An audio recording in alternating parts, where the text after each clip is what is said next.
Hello and welcome back to JLXP. Day 3 of Swiss Stage is in the books. It ended a couple hours ago. I'm recording this at 8:15 a.m. Pacific time. And I almost want to call it the cursed Day 3 of Swiss Stage, only because this is now the third year that we've done Swiss Stage at the World Championship. And you would think that starting Swiss Stage 2-0 would be a big advantage. However, looking into some of the history, in neither 2023 nor 2024 did a 3-0 team from Swiss even make it to finals. Both years, one of the 3-0 teams lost in quarters and one of them lost in semis. So in 2023, the 3-0 teams were Gen.G and JDG. Gen.G lost in quarterfinals, JDG lost in semifinals. In 2024, Gen.G and LNG were the 3-0 teams. LNG lost in quarterfinals and Gen.G lost in semifinals. On top of that, a quarter of the teams that start 2-0 haven't even made it out of the Swiss stage. So in 2023, G2 was a 2-0 team, beating DK and Weibo, then losing to Gen.G, Energy, and BOG to not make it out of Swiss. And then last year it was DK, they beat Fnatic and Fly, and then they lost to LNG, TES, and Weibo. So a bit of a precarious situation for finding early success, because I feel like it's hard to sustain that success. On one end, if you go 3-0, you have an 11 to 14 day break, which is going to be true this year as well. So the two teams that went through today are now going to play their next quarterfinal match on either the 28th, the 29th, the 30th, or the 31st, which is an 11 to 14 day break. Whereas the losers will take a little bit of time off. They're going to play their next match on either the 22nd or the 23rd in a best of 3. But if you lose, you're now needing to play more best of 3s against what is likely in also similarly skilled opponents who are going to be coming off wins when you're coming off losses. So last year, for instance, when you're looking at DK, even though they got to the 2-0 match by beating Fnatic and FlyQuest, which were the easy EU and NA opponents, they then got nothing but LCK, LPL teams. For the rest of it, they played LNG in the 2-0 match, then they played TES, then they played Weibo, and they were out. And I feel like that could be a situation for today's teams, because just to set the stage a little bit, going into today, we had TES and KT playing in the first matchup. And both of those teams got here not because they could beat the LCK or the LPL, but because they got fairly favorable draws. So TES, they played G2 and 100 Thieves to make it to 2-0, and KT played MKOI and Team Secret Whales to get 2-0 as well. So you can definitely see the loser of this game is now going to be asked to prove it in future rounds, unless they get some other easy draw, because this was essentially the first hard matchup that either of these teams drew, and is the first time they were tested. The second game of the day, the second match of the day, AL versus CFO, definitely seemed like the stronger side of the bracket of the two matchups, because AL, they got here after the hardest draw possible, really. They beat HLE and Gen.G, albeit in close games. They were down in both of them against a really fed Kai'Sa, very similar games to each other. And then CFO beat Fnatic, who was an easy draw for them, the third place team from the LEC. Definitely one of the weakest teams from the LEC when compared to MKOI and G2, at least based on pre-tournament expectations. And then T1, the defending world champions who always shows up at Worlds. So that was definitely a meaningful best of one win. But just really interesting stuff in terms of the trends, that the 2-0 win isn't amazing, but it's not like losing is any better, because half of the time, the loser of this matchup has actually not made it out of the Swiss stage at all. So just an interesting quirk of Swiss. I've seen some comments online saying that they should delay this game a little bit so that there's not as big of a gap for the teams that win before quarterfinals, which is kind of nice, but at the same time, I feel like it hurts the overall tournament and will be even more punishing for the teams facing elimination, because right now, the 0-2 teams essentially get a couple of days off before they'll be up for elimination on Sunday. That's the way it's going to work. The 2-0 teams played today, the 1-1 teams will play tomorrow, and then the 0-2 teams are going to be playing on Sunday. So it just is what it is. And I want to get into today's matchups. So today, I'm going to try something a little bit different. As you can see, I have my normal setup that has the drafts from Leaguepedia, but I also, since I am on my computer, have a few clips that I'm going to be playing through from the live VOD from today's game. So I'll be doing my normal recap style, except when I'm talking about specific plays, I'm just going to show the specific plays. Still talk through them for the people that are audio-only listeners, but if you happen to be at your PC, hopefully this makes things a little more enjoyable where you're going to be able to see some of the clips. And let me know in the comments if this enhances or detracts from the experience, because I want to continue to make these daily recaps better the longer I do them. Also, if you like it, please like the video. Please leave a comment giving your feedback, and also please subscribe. Got about 200 subscribers for the day 1 and the day 2 videos, so I'm up like 400 or 500 subscribers since World starts. That excites me to make more podcasts. It's really fun to see that number go up and to the right on the graph. So, all right, without further ado, KT versus TES. I had a weird feeling yesterday. I sent out a tweet for this series that I thought KT was going to win, even though if you looked at the 2 games that they played, nearly losing to MKOI, if not for BDD's godlike Orianna ult at the Otacon fight, and then having probably the easiest second round 1-0 draw against TSW, and then also looking fairly sloppy because they picked just these really slow scaling team compositions both games. They looked bad, but my point was they're drafting to win the game, not to win the style award from the judges. So I did think that they'd be able to show up at a higher level. And then TES, if you follow their first stand trajectory, they're good until they're not. When something cracks within the team, and they definitely have a history of tilting, and they're going to have to bounce back after what happened today. But that wasn't prevalent at the very start of the series. So talking about the draft here in game 1, essentially, Orianna has been such a power pick for BDD that I absolutely, I'm trying to make it so my mouse will show up on this, but I can't quite get it. But anyway, Orianna is such a power pick for them. It was first banned by TES. TES sends 3 bans towards BDD. They ban Orianna, Azir, and Ryze, whereas KT is just getting rid of the Kiana, which I mentioned yesterday being a massive LPL pick that the LCK isn't going to be ready for. So I'm expecting that to be banned by the LCK teams for a while. Maybe they drop it in quarterfinals when they've had time to practice the pick more, but they're tired of losing to it. I think Yunara is just shown herself to be the OP AD carry on the patch, so KT bans that as well. And then Vi, I feel like, is just a generic ban, even though if someone early locks Fly, I feel like you can answer it with a Scion. It just locks you into a certain style of game that KT kind of had a free ban as the blue side team, and they got rid of it. I liked what KT did in this draft overall, because first pick Wukong and then Rumble Aurora on the 2-3. While it does allow TES to counterpick both solo lanes, they're just generically strong meta champions that have a lot of versatility. I think Wukong, potentially the strongest jungler on this patch. I think Rumble is always going to be a good top laner. And then Aurora just has a lot of versatility, both being able to burst, but then also play long extended team fights if you're really good at the pick. So it's just a really balanced team composition. Whereas the side of TES, while they do have good champs, a lot of people are going to flame the Jarvan since it's still winless at the World Championship. They go with Jarvan Annie, which was their bread and butter during the summer split. It was their most played jungler, their most played mid, but Annie did receive nerfs. So the W damage was down, as well as the magic penetration that Annie gets on Tibbers. And there's a fight that I'm going to break down that was kind of game deciding, where pre-nerf, I feel like the game actually would have looked very different, but the nerfs happened, and TES is playing the nerfed Annie. But they're 100,000% in a dive comp here. With Annie, Ambessa, Kai'Sa, Jarvan, Nico, everybody needs to go in, and they don't really have a fallback pattern in team fights, which I think cost them later on in this game. So getting into some of the clips in particular, they targeted BDD in draft, and they targeted him in game, and early on, just the Jarvan and the Annie, very simple gank here to kill BDD. They literally just charge up their stun, they flash W, they get the knockup before BDD can react and get a pretty easy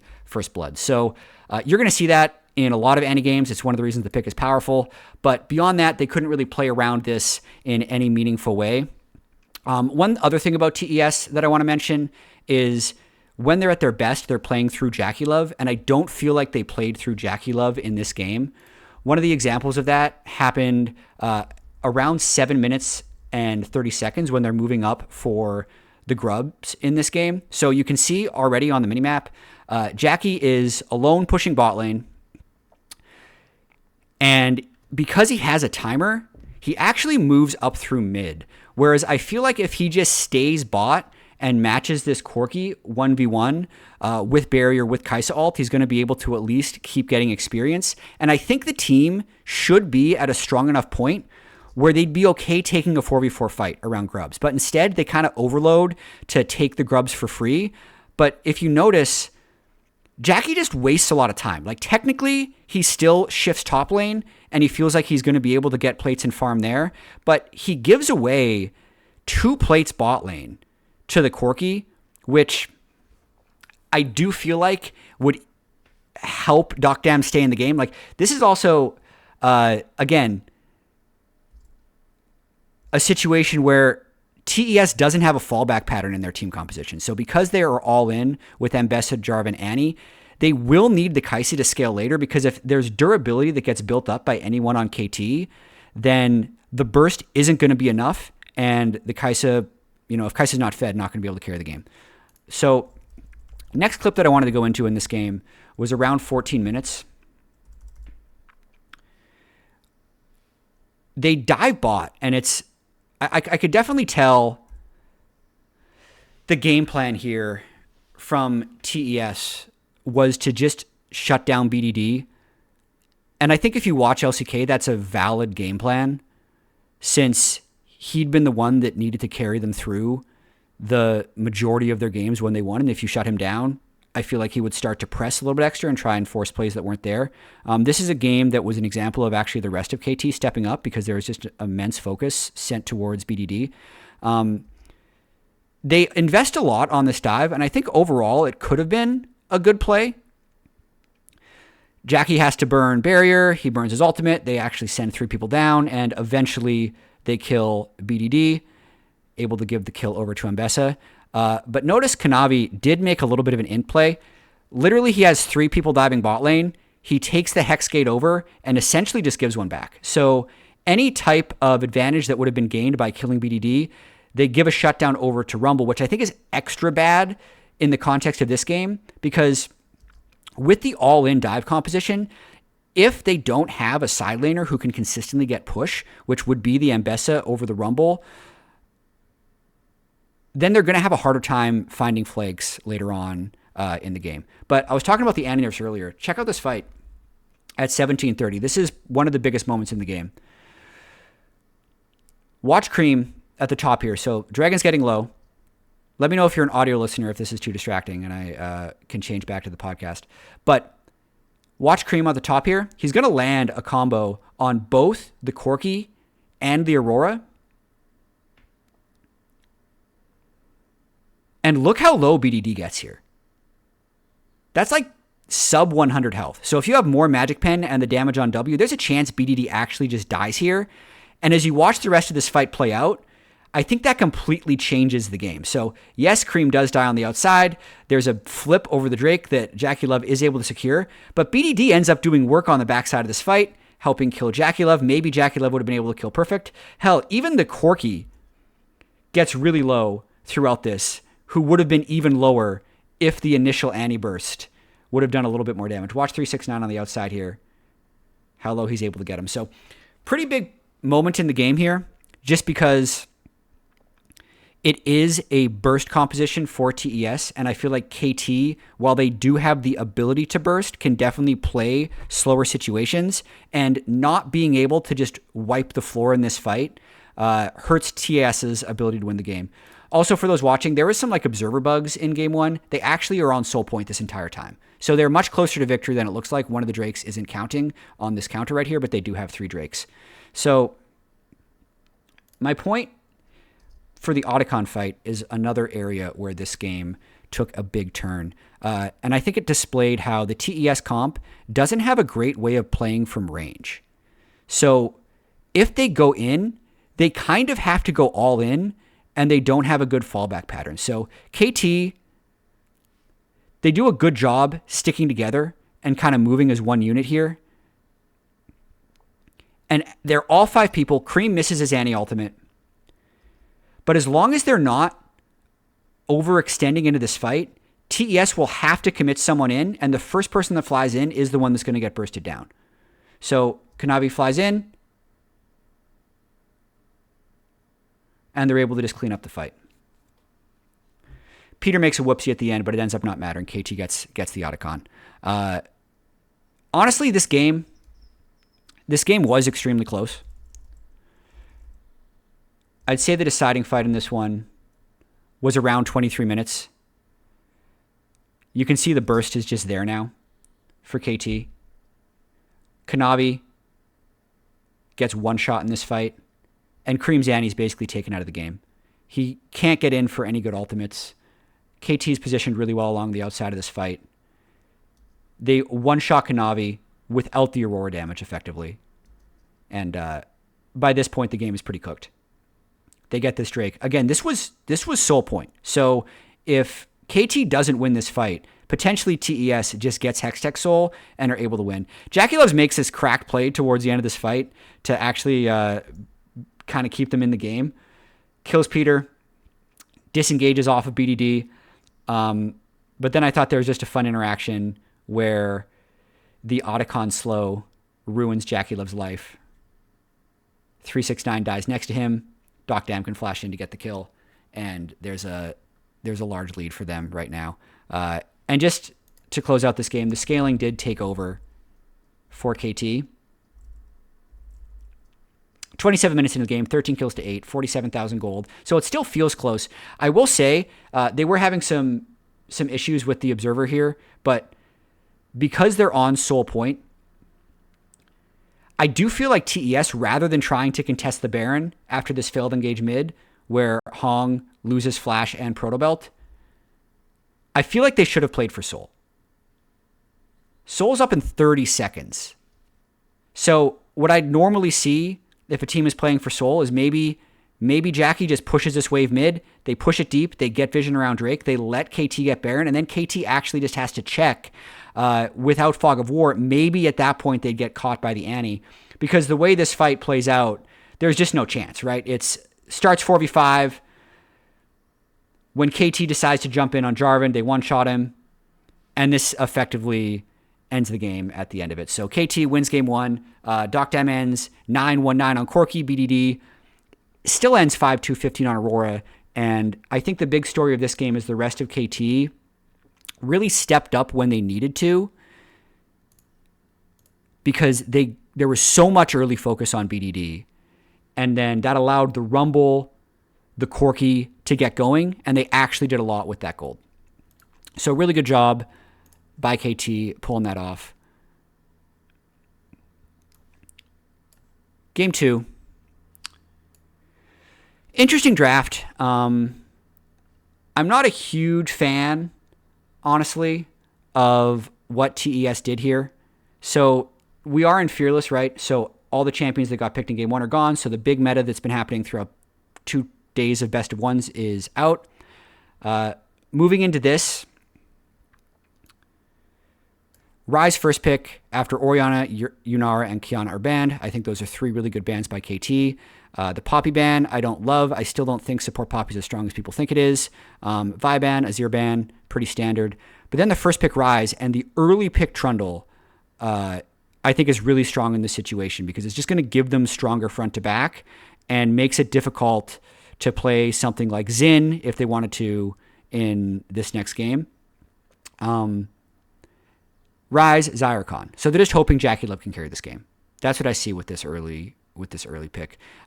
Counter pick Cassio, which I think is debatable for a lot of people against Ryze. And then they rounded out with Ezreal Renekton on the 4-5 versus Cassante and Zed, which is a big story of this game. Trying to get an early advantage on the Zed. So, game 2, man. Once again, they absolutely hate BDD.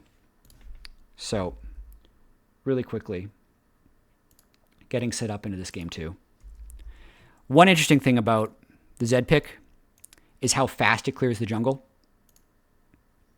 So, they were talking about this a lot on the broadcast.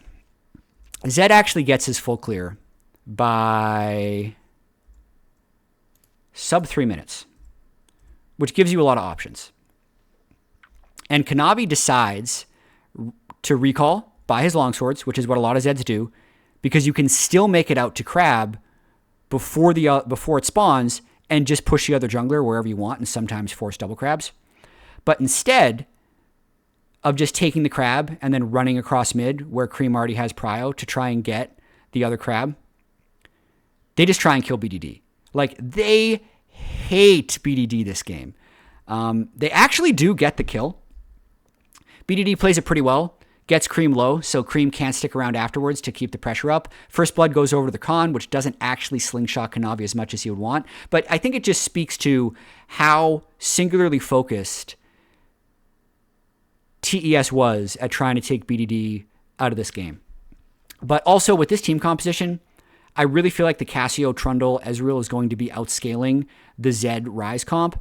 So Kanavi needs to play off his timers big time. And this is a game where I feel like TES was really just not on the same page. So 7 minutes in is when I saw this the most. Since Kanavi is level 6 early, he takes Crab and is just going to go try and disrupt the next red buff take. Which makes sense as what you'd want to do with the jungler.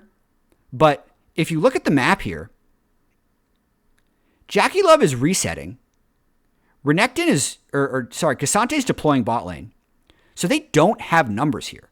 Like, they don't know for sure that Perfect Renekton is swapping, but because they already see Alistar top, you should probably understand that the Ezreal is going to be nearby as well. So this is an undermanned fight that TES end up walking into. I don't know if they were focused enough to be counting the champions. They were probably just thinking, we're Z6, we should go in. But they don't have enough damage to kill the Alistar because of the exhaust that flies down onto Kanavi. And then at that point, like, it just becomes a 4v3. So they end up not capitalizing on the Z level 6, and it just gives KT more time to scale.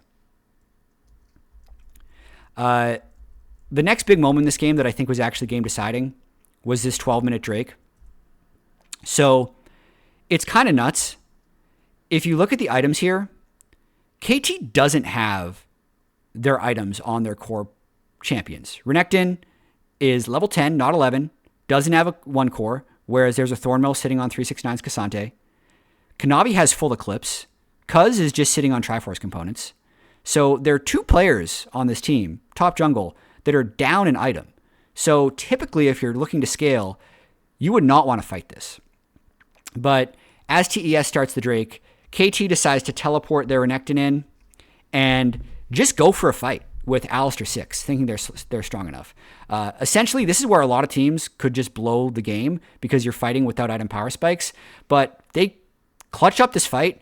Peter lands an insane knock-up onto Kanavi. They get the Feat of Warfare. They kill the Zed. They also run down the Cassante afterwards. So literally the 2 champions that had item power spikes are the 2 champions that die in this fight. And this really just sets them up for success. And I think the game-winning sequence in Game 2 for KT was actually at 15 minutes with how fast BDD reacted to this dive situation. So the game is still close here, right? KT's up 1,000 gold. It's 1 Drake to 1.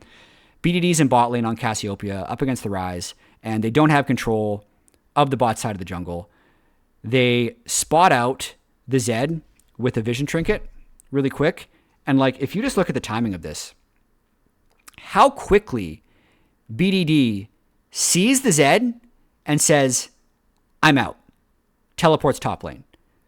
But everyone is on the same page so quickly with this. As he teleports top lane, they immediately go on to 369. Perfect pops his ultimate. Cuz stops Grubs. They kill 369. And what this ends up giving them is, yes, they're going to trade turrets, but they trade up by getting the Rift Herald. BDD continues to push top lane. They then run mid with the Rift Herald, drop it to break the mid turret. So they go up a kill, a turret, get first turret, and get feats. All in one sequence because BDD did get the initial teleport. So that to me was like, wow, They just jumped ahead in this game. Not to mention BDD is now 3-1. He's far ahead of the Rise. The burst from the Zed will not be able to take him down with his Roa stacking and his Archangels on the way. They're in such a good situation in this game. And I just wrote down at 17 minutes into this one that TES just looked tilted because they start doing some really goofy things for the rest of this game. There's a Drake that they give up. 369 is just autopilot pushing top lane with Cassante. So they clearly decided, some of them decided, that they're not contesting the Drake. I imagine Kanavi and Jackie Love wanted to contest the Drake or hold mid because TES at 17 minutes, down 1,500 gold, one or soon to be 2 Drakes to 1. They have Rise bot, they have Cassante top. Like they're set up to split push and dispressure and give up this Drake. But Jackie just steps up on this mid wave when all of KT had killed Drake and they can just run them down. So it's a very easy 4v3 where instead of trading up a turret for Drake, Jackie ends up dying. And I just saw that for the rest of this game. Like, even though technically the scoreboard doesn't show it's over at 19 minutes, my God, this is over. Like, they're doing these sloppy contests. They're not respecting the pressure of KT for the rest of this game. 369 is just autopilot pushing sideways like this entire time. So look at this again, right? Like, 369 at 19 minutes, 30 seconds, recalls on top wave. TS is trying to hold mid and their own jungle. And instead of going to the team or teleporting in to help them defend, if they're actually going to be posturing to defend this turret, he just deploys out bot once again. KT can freely, with numbers advantage, do kind of whatever they want because it's not like 369's Cassante is creating any pressure. And they just walk over TES. Freely taking the Otacon. 369 still just pushing top lane. Doesn't care. Whereas the rest of TES is half-heartedly trying to contest. So I'm actually quite worried for TES. This game is toast. They're so tilted. They make so many bad plays towards the end of it. Lose Baron quick. Lose turrets. You can see they're down 4,000. The Baron sequence is like a good fight by KT. They're pretty far ahead at this point in the game. But you can see the TES is just out of sorts. This is another fight where, like, at this stage in the game, at this stage in the fight, when Cream is almost dead, that's when 369 arrives. So it's toasted.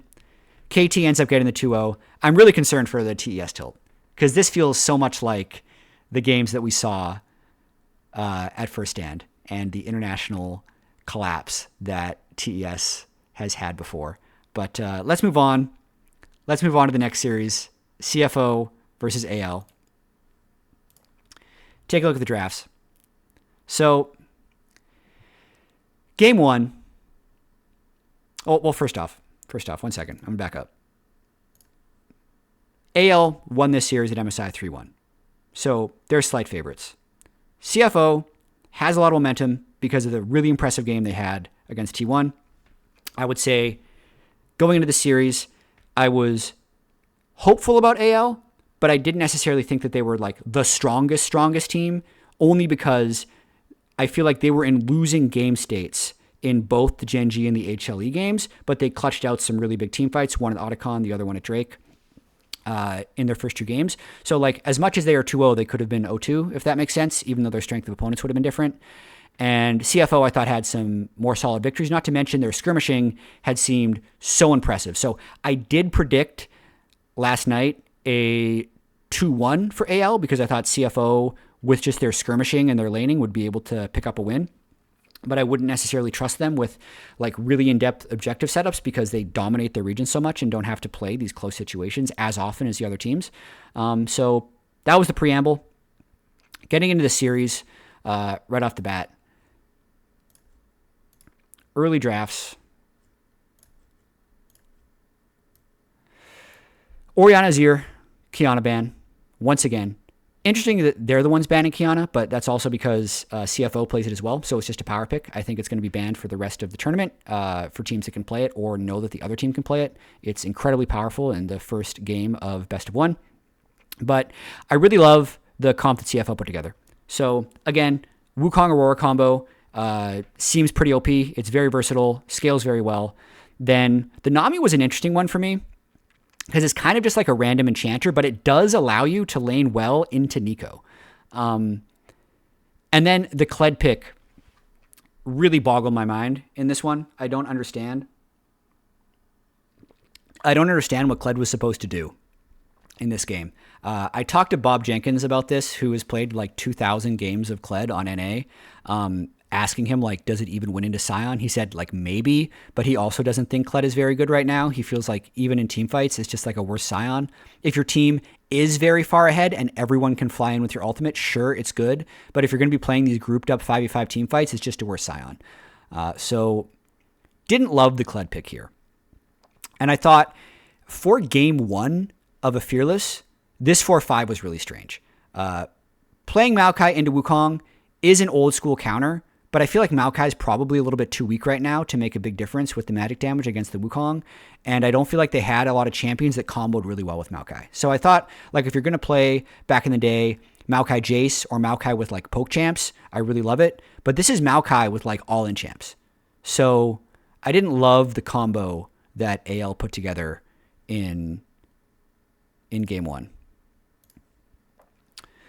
Thinking about this as I set up the VOD for the CFO versus AL game, the early game was really interesting here because there was good lane swapping that happened with Corki being sent top lane right off the bat. So Doggo lanes up against the Kled, and a lot of times when you're initiating these lane swaps, like the Nico is going to outroam the Nami. So you need to be worried more about dives. But since CFO have the Scion being healed up by the Nami, I don't think there's a good situation for them to set up a dive. And then Corki's just kind of zoning Flandre off the wave early.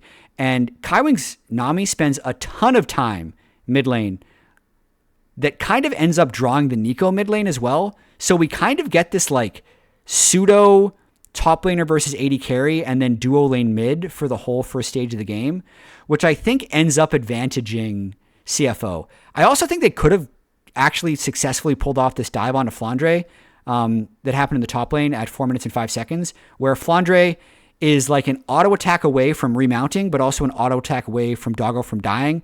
And Doggo Valks too close to Flandre, lets him hit him, and that remounts. It doesn't end up mattering that much, but I think that could have really set Flandre behind in the early game when he's already set behind in the early game based off of what's happened.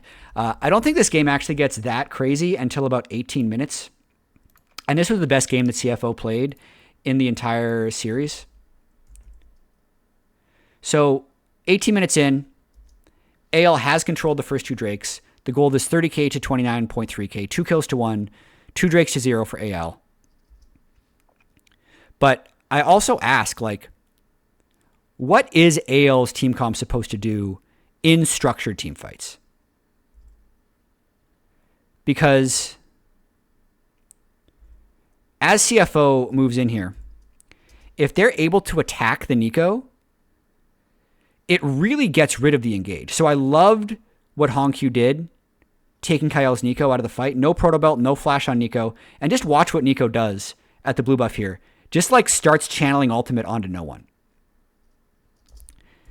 So the rest of the fight is just good discipline by the rest of CFO, making sure that they can play at range, because whoever comes in first for AL is going to end up having to back off. So like, this is what I mean as well. What is Kled actually doing in these fights? He has Titanic Hydra. Nobody needs the Kled ult to get in. He just gets bounced around by the Wukong ultimate and then has to flash out. So the Kled doesn't have much value here. I thought CFO played really well to just have good structure in their team fights. And they're able to win the first 5v5 of the game. And as long as they keep the structure in this, I don't necessarily see how AL is going to be able to win 5v5s. They'd need to be able to win through side lanes with Ryze and Kled setting up trap plays. But the Aurora and the Scion end up playing the side lanes pretty well. So this game, after this fight, is 3,000 or 4,000 in favor of CFO, and they're ending up taking so many turrets on the outside of it that I don't feel like it was easy for AL to come back in this game whatsoever. So I have another fight here 10 minutes later at 30 minutes, which is just more team fight structure from CFO. So it's Baron. They're still up 6,000 gold. It's going to be hard even if you're with even team compositions, but as long as Hongq keeps attacking the Nico, Kael's not going to be able to get good ults off. They don't have the sustained damage to kill the Scion. The Kled can't fly in on his own. And CFO end up making a pretty easy game of it. Like they just have such good team fighting mechanics and instincts that they're a really impressive team for me. 37 minutes ended up being the game ender in this one. They have 3 Drakes. There's just a fight that happens mid lane. Hongq can literally just walk up, push Hope out of the fight. Rest Scion can ult in and kill him. So, pretty straightforward for CFO to win the first game. So overall, just to recap,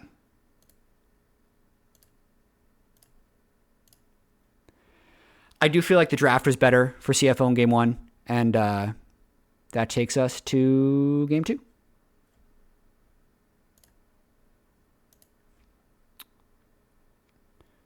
All right.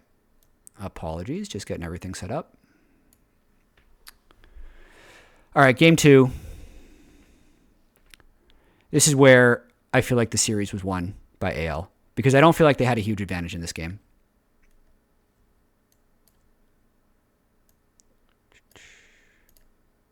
Sorry, I'm just trying to get the draft on the screen, and I'm struggling a little bit. Apologies for the podcast listeners.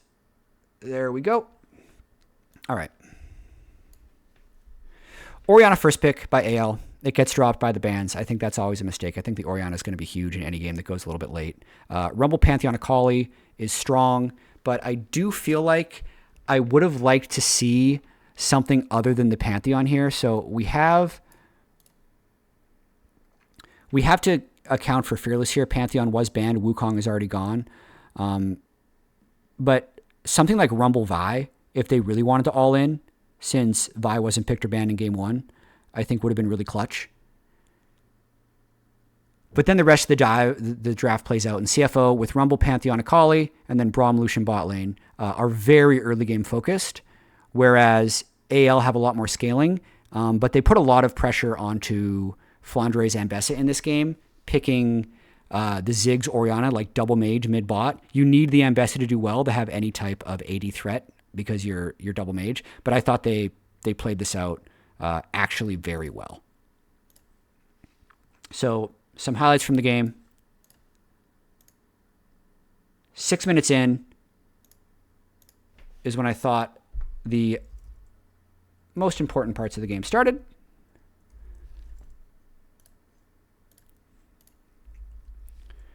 Pretty standard early game. And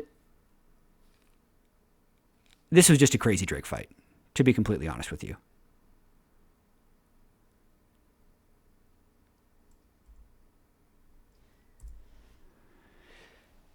Mainly, Rumble is sitting top lane. So CFO is effectively taking this undermanned. Hongq manages to get an insane 1v2 kill in the top side. And then they're also able to finish off. Sorry, I'm getting a little lost in this fight. Yeah, they're able to finish off. Oh God, yeah, this is the fight. Okay, backing it up. This was a really crazy fight where the Ziggs Ambessa anti-synergy ended up costing AL an extra kill because they couldn't get Flandre over the wall. It gives them time to finish off the Leona. And I thought maybe like CFO is just going to clutch this out enough since the Rumble's taking plates in the top lane and they got the Drake and they were able to win a fight without having enough people that they might be able to like make this one of the big things that swings them through the game. Next bit fight happened at 17 minutes.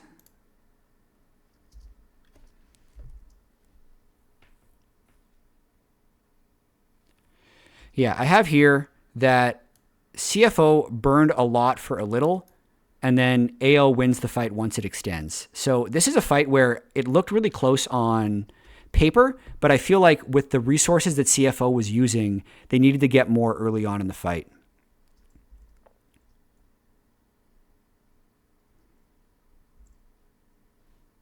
Here it is.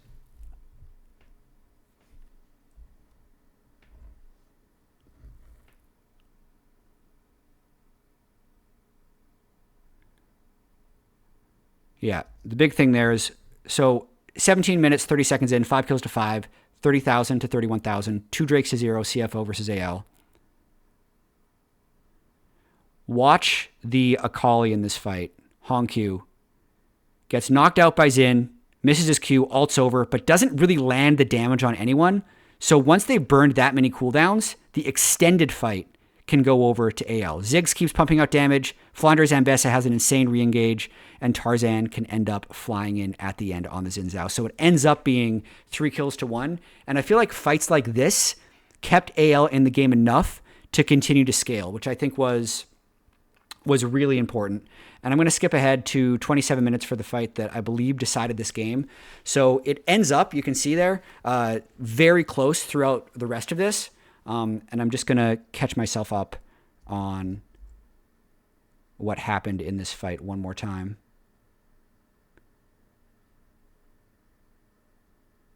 Yeah, Kai Wing ults in. AL just has such good structure in this team fight, playing front to back, and that's the big re-engage by the Ambessa and the Orianna. Yep. So CFO definitely on a timer here. 27 minutes into the game. Gold basically even. 12 kills to 10. 2 Drakes to 2. A lot of criticism for Doggo's Lucian build in this game because he went Black Cleaver third instead of IE, which most people do. I think the IE would have been better here, but he also had some success with like Bruiser Draven against T1, so I kind of understand why he wanted to play the Lucian this way. But he's not necessarily shredding for anyone but the Pantheon, who also already has Black Cleaver, so I really would have liked to see Infinity Edge from Doggo's Lucian. But the way this fight plays out is AL just like plays from range as best as they can. Like they just absorb as much of the engage from CFO as possible, poke with Ziggs as the fight goes through. Tarzan does a great job buying time with his in ultimate, and then the re-engage comes in from the Orianna ult and Flandre Ambessa, and they just completely clean house. And like the game literally just ends after this. They take Baron, and then they're so far ahead with the Ziggs Orianna. Like, it shouldn't look like the game is completely out of reach for CFO, but it is. AL take everything they want. They easily just walk into the base. There's nobody who can easily engage on CFO, especially when they're defending like this. It's one of the flaws of their team composition. So it just bounces back to being a 1-1.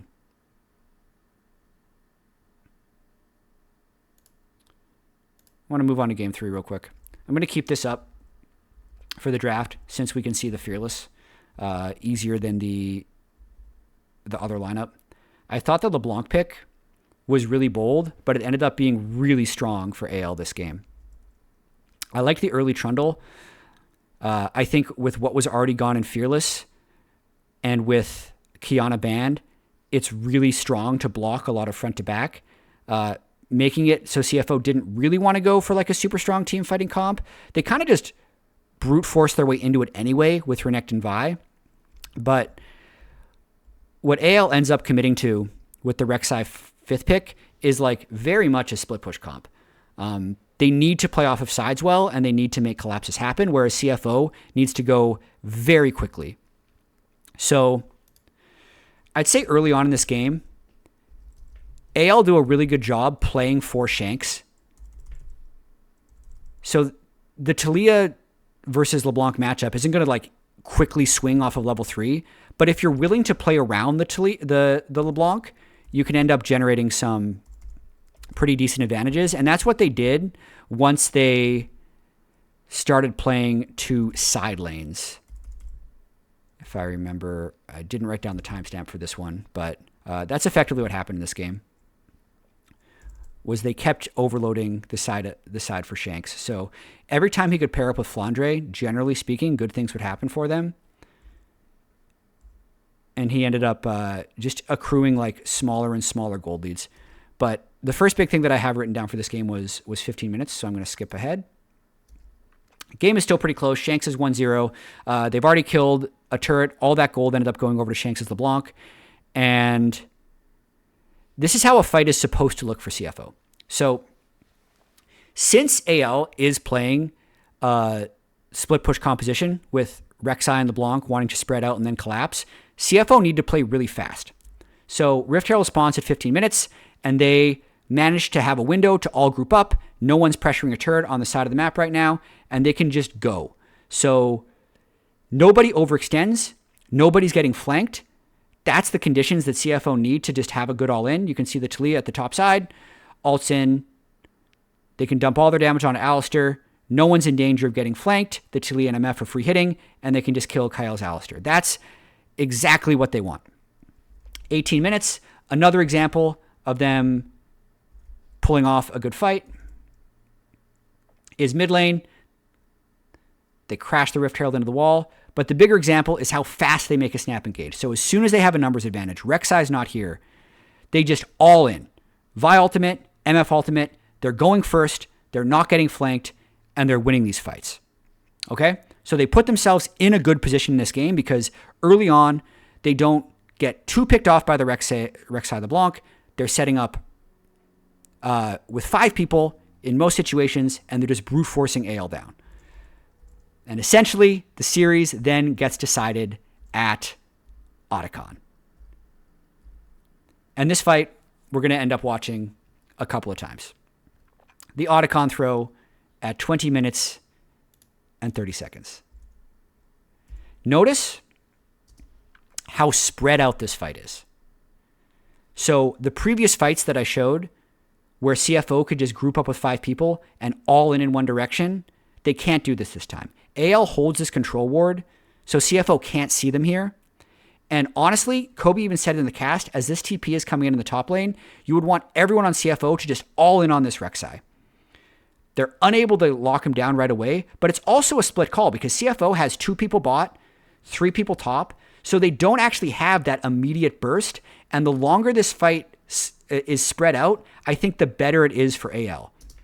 And I think this is the biggest mistake that CFO made in this fight. With Otacon at about 7,000, rather than like resetting and waiting for a good situation, because CFO is ahead 3,000 gold in this game, 21 minutes in, 1 Drake to 2, they kind of just end up continuing the flip. They have no Talia ult, they have no Nautilus ult, and they get the Otacon too low with this failed engage. And unlike the other fights, they're not picking a target that they can all in on. So with that MF ultimate engage, Res Renekton doesn't get any clean CC. He actually gets knocked up by Flandre, has to flash out rather than flashing in on a carry.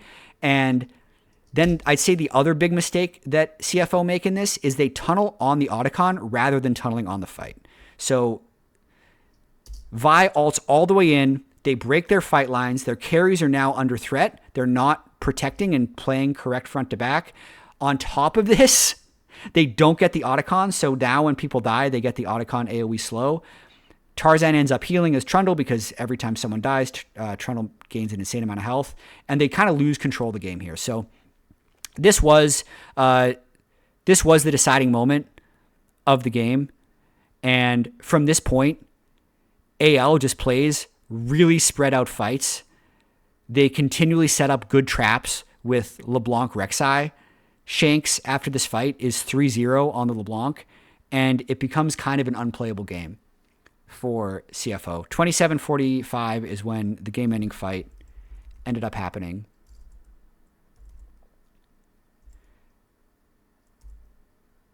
And I say this is the game ender because it was Dragon Soul, and CFO can't even walk through. Typically, if you're trying to play 5-man, like engage comp, and if you're trying to protect your carries from LeBlanc, you need someone on the side of the map to mark the LeBlanc, which is basically just kind of stand near her and stop her from coming in. But they don't have anyone on their team that can do that at this point. So it would be the Renekton, but watch what happens to Rest. Shanks takes him to 1/3 health and burns his ultimate for basically nothing. So there's no one that can mark the flank, which means there's no way that CFO can accurately approach the Chemtech Drake, and they just end up giving Soul. So once Soul is gone, CFO is just kind of hoping that they can get some type of fight around Baron. They try and take vision of Baron, but they're too far behind. Rek'Sai's too strong. Jhin can just stay a million miles away, and everyone on AL runs through them and qualifies for the quarterfinals. So that's all that happened today. I would say I'm really looking forward to the games tomorrow. We have 3 NA EU teams, and we also have the Gen G T1 banger. And I don't really know what's going to happen for the rest of Swiss. I think it's super interesting how, as I mentioned at the start of the podcast, the 3-0 teams have never made finals. The teams that lose the 2-0 matchups continue to struggle. And so much will end up depending on the draws, because we're going to have, after tomorrow, either Gen G or T1 in the 1 and 2 bracket. So with the way the quarterfinals are actually going to match up, that means pretty much there's a high chance that AL today or KT today is going to play a 3 and 2 T1 or Gen G, if that's the way it ends up happening. So like, not only are they taking a long break, 11 to 14 days, they're also not guaranteed any type of easy matchup with the quality of teams in Swiss and the people who have lost games so far, which is going to mess up the quarterfinal seeding. So it's going to be a really wild quarterfinals. I can already tell that. And I'm going to see you tomorrow for day 3 of JLXP. I didn't update the title. I just realized this. This is day 3 of Swiss. Not going to edit that. Hopefully you understand as you're watching this podcast, but that's a big goof from me. Let me know how you like this new format. I did get a little distracted trying to cut through my notes and trying to do streamer things, cutting between 2 screens. I definitely need a little bit more practice to that. I think in the future, I'm going to have far fewer points on the VOD. It'll allow me to be more focused with the flow that I have in the game and only have like 1 or 2 clips per game. I think that's going to be a better flow. But let me know if you made it to this end, to this part of the podcast. You're a true fan. I think there were points of this that ended up being a little bit less ideal than I would have liked, but I'm going to do a lot more of these. So I'll see you tomorrow and the next day for day 4 and 5 of Swiss. See you then.